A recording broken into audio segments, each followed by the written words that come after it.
After America is made on the lands of the Bunurong and Wurundjeri Woiwurrung peoples of the Kulin Nations, we pay our respects to elders past and present and acknowledge that sovereignty was never ceded. We are in a battle for the soul of America. This is a fraud on the American public. Hi, I'm Emma Shortis, and this is After America. So we had actually recorded an episode for you on the state of the US economy with friend of the show, Liz Pancotti of Groundwork Collaborative in DC. But then the president of peace started another war. A short time ago, the United States military began major combat operations in Iran. Iran's formerly supreme leader, Ayatollah Khamenei, is dead.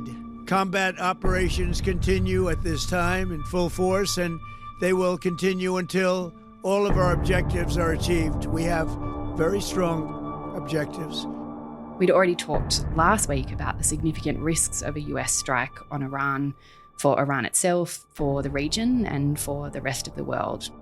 And so back with us today to talk about this joint US-Israel strike on Iran, Iran's retaliation, and what the consequences of all of this might be, is our friend Allan Behm, Special Advisor in International and Security Affairs at the Australia Institute. Allan, thank you for joining us once again at such short notice. Pleasure, Emma. Last time we had you on, Allan, just last week, you really predicted what would happen. You know, you said you hoped that you were wrong, but the scale of the deployment of US military assets in the region made action almost inevitable. You know, it was clearly heading that way. You're right. What do you make of what's happened over the weekend? In many respects, Emma, it's turned out worse than I'd actually forecast. There are a couple of features of what happened over the weekend that I don't think anybody could have predicted.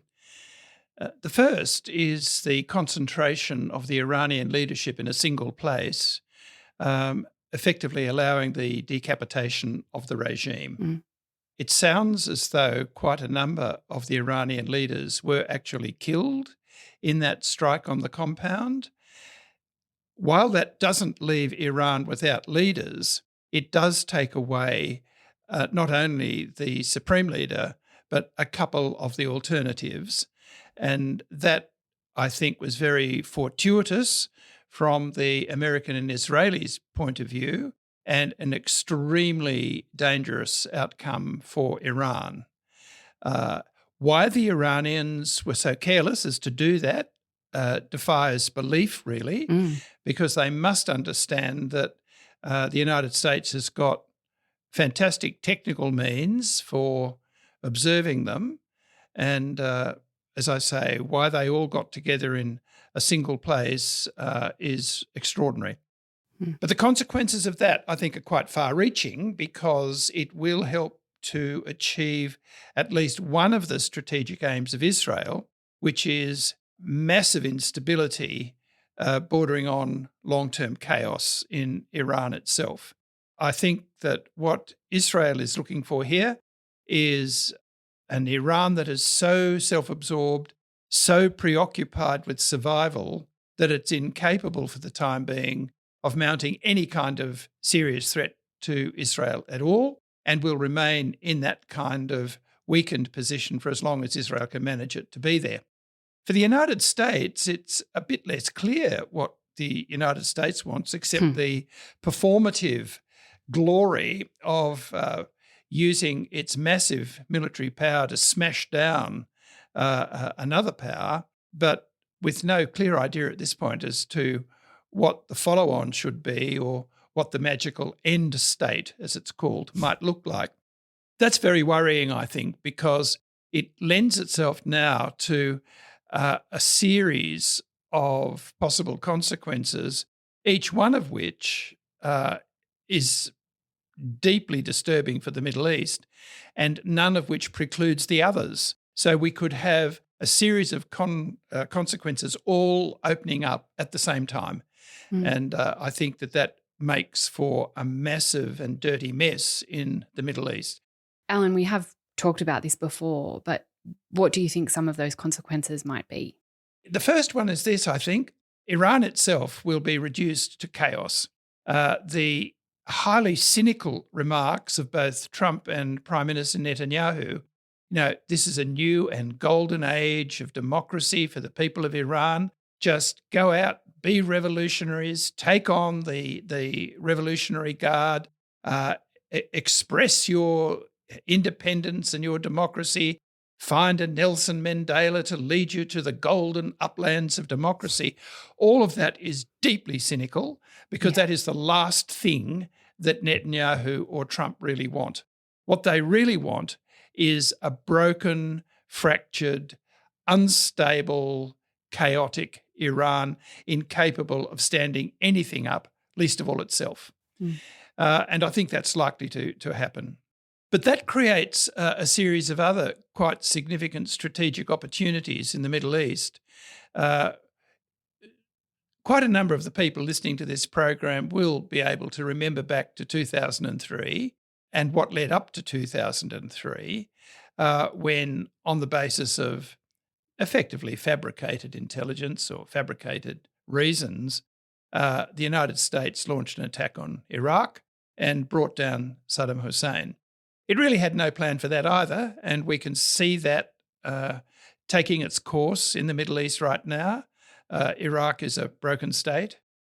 But one of the things that unleashed was sectarian warfare between the Sunni and the Shia parts of Islam in Iraq itself.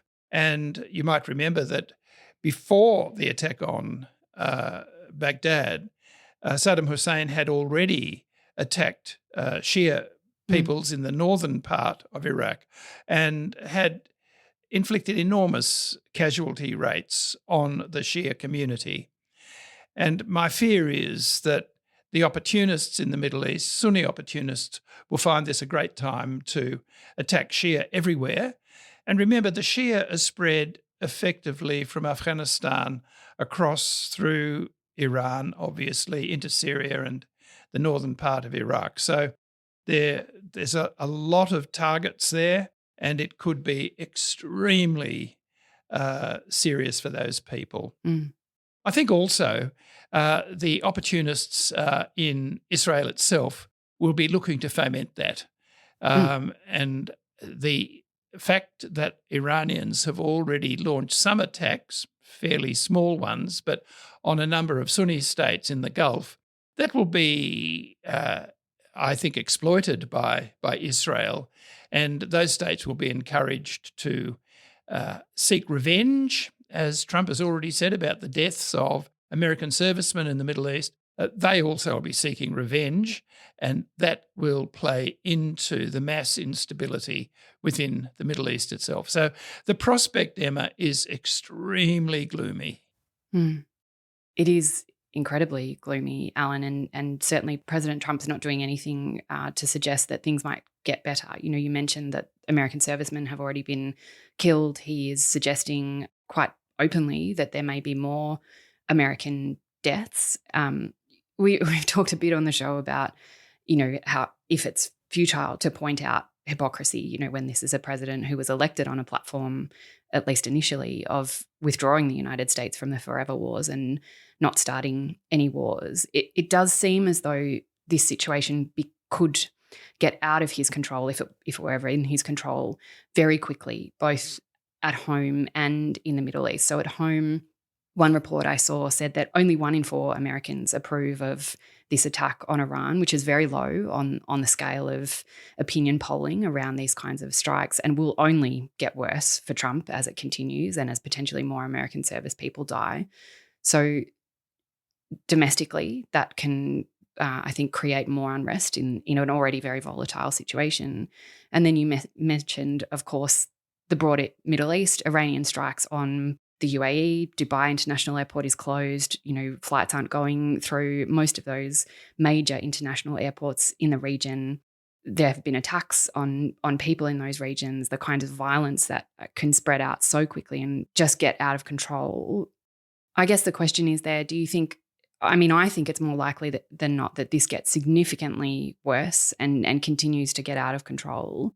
Are there any prospects that it doesn't, that, it turns into a situation like the last time around where it's a fairly limited operation, at least initially, and things go back to a rocky normal? Do you think it's possible that Trump will try and walk it back? I don't think Trump will try to walk it back at all.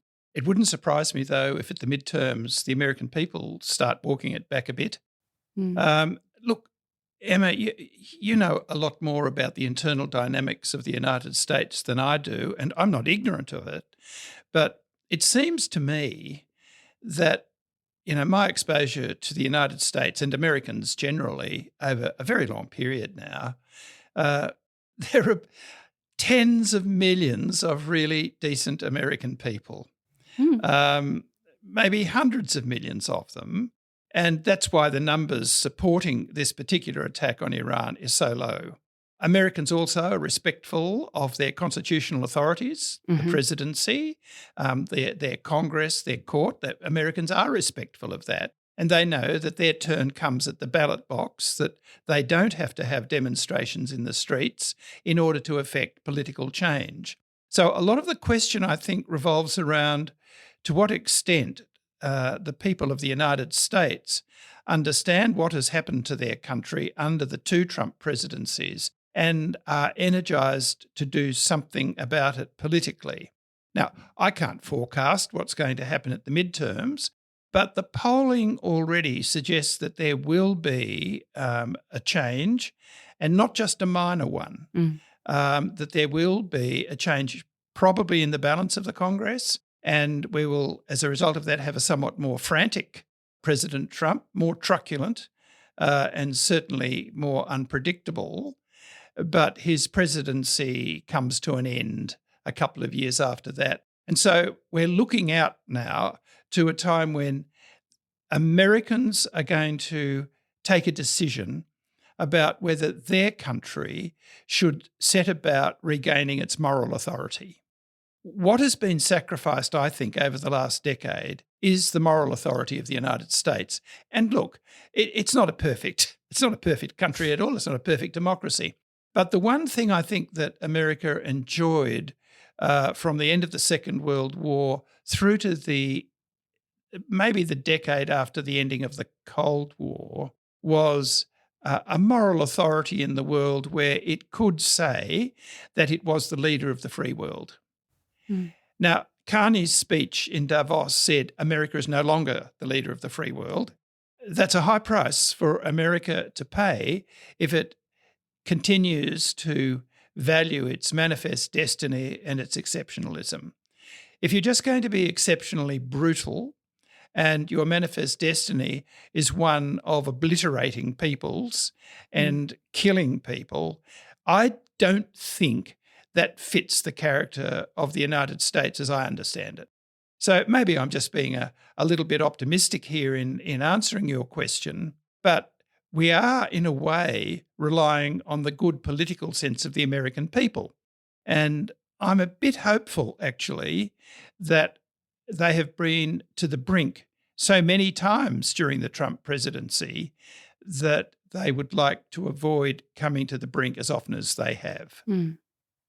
Yeah, I mean, we've talked about this a lot on the show and not on the show, Allan, and I swing wildly between hope that you're right and a general faith in the decency of people and a deep-seated and I think evidence-based fear about, how the midterms will play out in the full knowledge that these men, and they're mostly men in the White House, will not give up power easily and their ability to inflict violence in particular on their own people and people outside of the United States. So, I think you're right to point out that we cannot predict what will happen at the midterms. We cannot predict what will happen out of this particular war in Iran. And that's okay. We have to live with that uncertainty. And actually, when people are offering certainty, it's false. No one can know what is going to happen.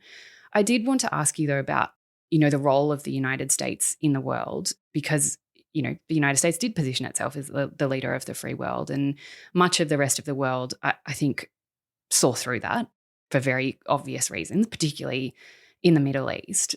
But it does seem like, I mean, perhaps I'm kind of giving Trump too much credit here, but it does seem like the way that the Trump administration in particular has eroded any trust that was left in American diplomacy is potentially catastrophic because, we know that Trump's not interested in diplomacy at all, but the way that they have used diplomacy as cover to amass military might, for a strike or for a war that they've already decided will happen, that they're not interested in negotiating, has become so clear in the last week or so with Iran, that they were never interested in actually finding a deal. They were just delaying while they amassed military force in the region.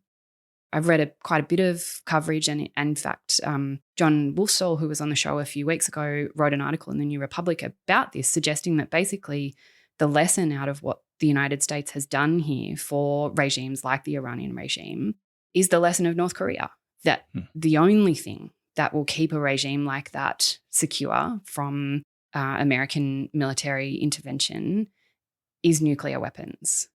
Is it that straightforward, do you think, or is that a crude oversimplification? I think it is an oversimplification, though I don't think it's a crude one. It's just picking the major element of the calculus which regimes like that make. Quite frankly, it's the calculus that Israel made quite a long time ago when it developed its own nuclear capability, that the way in which it could guarantee, if that's the right word, its long-term security is to be so poisonous that it could blow up its neighbours as well as itself. And that is a way of survival. It's sort of like a bee sting, really. The bee sting will fight off the enemy, but also it'll pull your guts out as well. So, it's a pretty bleak way of thinking about it. But of course, the other side of that is the politics of strong regimes and how they cement themselves into power. And how they do that, whether it's North Korea or Iran or Russia or China for that matter, is by having a paramount leader who's very powerful and can exercise authority absolutely, backed up by a security force which observes only one principle, and that is loyalty to the leader, and everything else is subject to the leader's decision.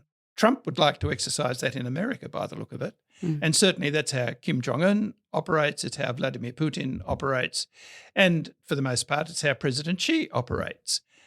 There's nothing new in that. So the nuclear weapons is simply a tool which a paramount leader with massive force behind them can threaten to use, even if they don't get around to using it. But they still suppress their own people and can exercise enormous pressure on their neighbours because they can send their own people to war, irrespective of the costs. That, I think, just sort of makes that analysis a little bit more complicated, but I think the analysis is pretty right. Nuclear weapons is a path to that kind of assertion of long-term interest and power. And of course, that discussion is alive and well in quite a number of democracies right at the moment, not least of all in Australia. So, we've got to be on the lookout for this resort into weapons of mass destruction as the ultimate safeguard of democracy. It doesn't fit. I mean, a democratic society can't walk around threatening to exterminate its neighbours and itself. That's not about democracy at all. But still, it's a sleight of hand that rather cynical political players use all the time. So to that extent, I do agree with what you've said, but I just find it's a little bit more complicated than just nuclear weapons. Yeah. Allan, one of the things that has kept nuclear weapons and the proliferation of nuclear weapons relatively in check is that system of international law that we've talked about so often. As imperfect as it was, it did benefit us and keep us safer. But the Trump administration has catastrophically undermined the institutions, the norms of international law, through the expiration of the New START Treaty, just to name one thing, through this clearly illegal attack on Iran that's illegal in domestic law and illegal in international law. We've said many times on the show, that the Australian government hides behind this idea of the international rules-based order and then doesn't put its money where its mouth is in terms of actually supporting the institutions of international law. The Australian government was fairly quick to come out and make a statement about these joint US-Israeli attacks on Iran. Many of us found it deeply disappointing, if not unsurprising. Question about legality, though, because I think a lot of people will be looking back through statements made by you and the Prime Minister and others from the time of the Iraq War and thinking, what's the legal justification under international law for this action by America and Israel? Well, first, one of the distinctions between Iraq and now is that we are not participating in these strikes. I mean, ultimately, the legality of these measures is a matter for both the United States and Israel to go through. But if it is illegal and you're not sort of taking a position, why wouldn't Australia just come out and say it, that the rules-based order is not being respected? Well, we're obviously not party to the intelligence that the United States and the Israelis are referencing in their decisions. That is why it is for them to explain the legal basis of this. What did you make of, I mean, not just the Australian government's response, but the response of other traditional allies of the United States who say the same things all the time about the international rule of law and then, still cozy up to the Trump administration? Well, the Europeans came out pretty quickly saying that it was illegal, and they're right. It was the first thing that Macron said, and most of the Europeans have fallen in with that. And they're right to do so because that's the other side of the international rules-based order. Why our government, which trumpets the international rules-based order all the time as the way to prosperity and peace, why it doesn't sing out the same thing to Trump and to the United States, I don't know, because it's pretty safe ground, given that the United States actually helped to build the international rules-based order. Surely we can say, well, you guys ought to keep investing in what you constructed. And by the way, we were pretty big in helping to construct that as well, because that is the historical case. I think the problem for Australian governments in general is that they do understand that we are deeply welded onto the United States in the exercise of US power. And that is because, along with Britain, Australia is the other country that is bolted into the United States extended command, control, and intelligence system. And there's not much we can do about it. I mean, we are absolutely locked into the joint facility and all of the things that hang off that. And to get out of that arrangement, I think, could only be effected after there had been a totally catastrophic breakdown in international order. Prior to that, I think we're just there. That being said, however, we do have agency within that framework, and that agency has to be, yes, Australia, Britain and the United States are all very close when it comes to the exercise of moral authority, but it has to be moral. And we've got to be saying that so that we can legitimise, as it were, what is a pretty complex deal in inevitably being tied to the United States through this system. I think that's very difficult. It's very hard to think your way through it, but you have to have a go at it.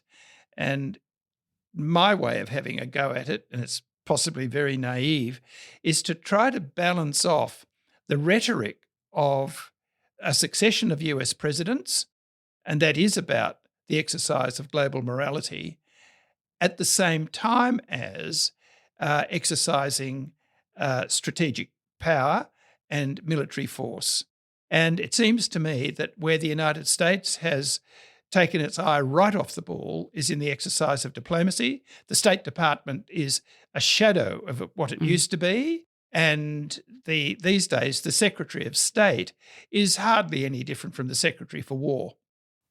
And in fact, the United States is perhaps better served by the current Secretary of State as the Secretary for War than it is by the current Secretary for War. We're hearing rumours already that come the period after the midterms, Rubio may well be Trump's choice to run as the preferred candidate for the Republicans at the next presidential election. And if that turns out to be true, and that wouldn't surprise me at all, by the way, if you look at the power structure of the United States right at the moment, it's the president, Rubio, and General Cain. I don't think Hegseth is in the calculus at the moment. So if any of that's true, there is a way. There's a way through it, but it is by bringing the power of the state and the moral compass together with quality leadership as a way of steering a course which meets the interests of global stability and of global security.